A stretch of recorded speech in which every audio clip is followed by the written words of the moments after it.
Nous devons, chacun de nous, partir de sa famille, de sa maison, en étant en prière. Pour que lorsqu'on se rassemble, lorsque nous sommes comme ça en communauté, en assemblée, le feu sera activé de plus belle. Je ne sais pas si vous avez les mêmes constats que nous. Ça me fait mal que quelqu'un ait passé ces années dans le Seigneur. Et généralement, lorsque quelqu'un est touché, soit par la maladie ou par une situation, il est difficile de voir que ce dernier ait gardé l'attitude de prière.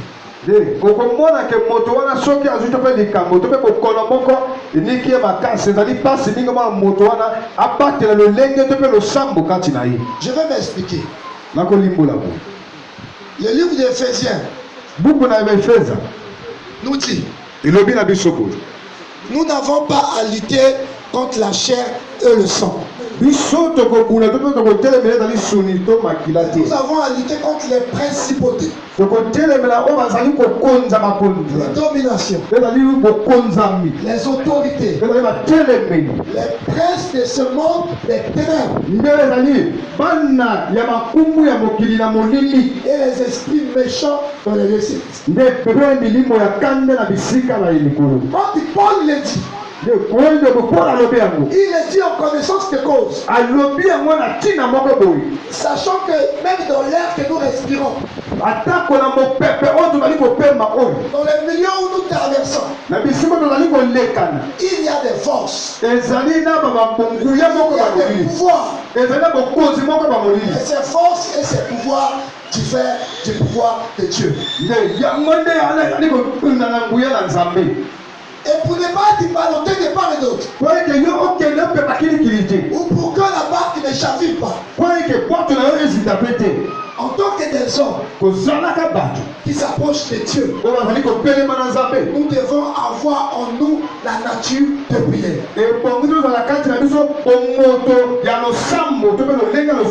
Longtemps, nous avons toujours spécifié pour dire il y a la prière et l'esprit de prière. Celui qui a en lui l'esprit de prière, même dans ces moments de faiblesse, l'esprit de prière. Quand je parle de l'esprit de prière, je parle de l'esprit de Dieu qui a posé la base de la prière dans l'enfant de Dieu.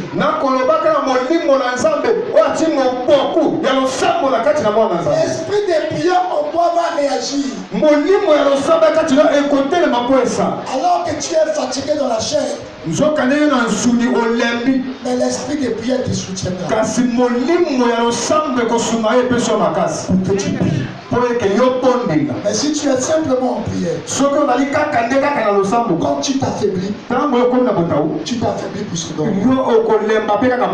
Je donne un exemple. Je ne reviendrai pas sur ces points.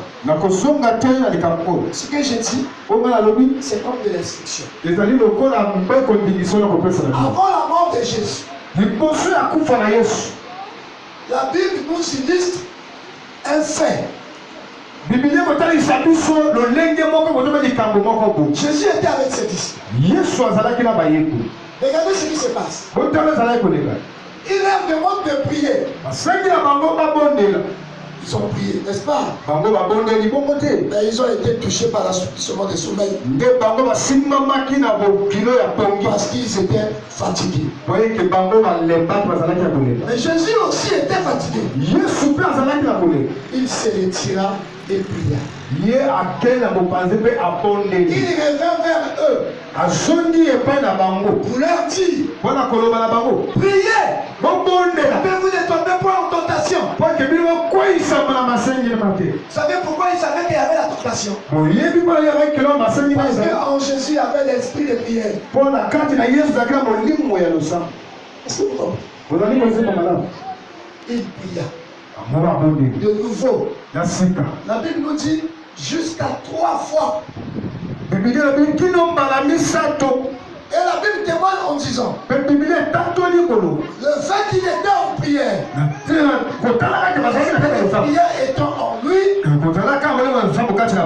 celui qui écrit dit même sa sueur est devenue comme des grillons de sang. Vous savez, pour que l'œuvre donne le témoignage, ça dépend de ton attitude. Ne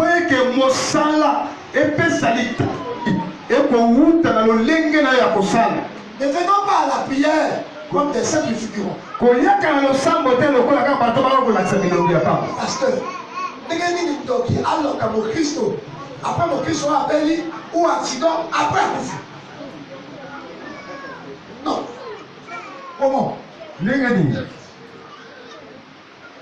Je venais de réciter les versets pour dire qu'il y aura combat. Il peut y avoir guerre. Il peut y avoir affrontement. Mais cependant, derrière toutes ces choses, la Bible nous dit nous sommes plus que vainqueurs.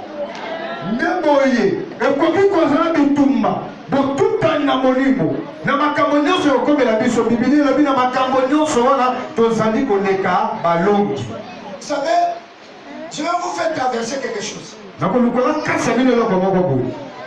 Pendant que j'étais intercesseur, nous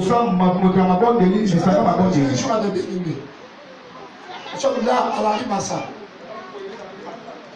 J'étais debout à l'estrade. Je n'étais pas encore prédicateur. Les prédicateurs étaient assis à l'estrade. Et moi j'étais en retrait comme intercesseur. Mais là où je me trouvais, j'ai senti, c'est comme si on m'a frappé au côté.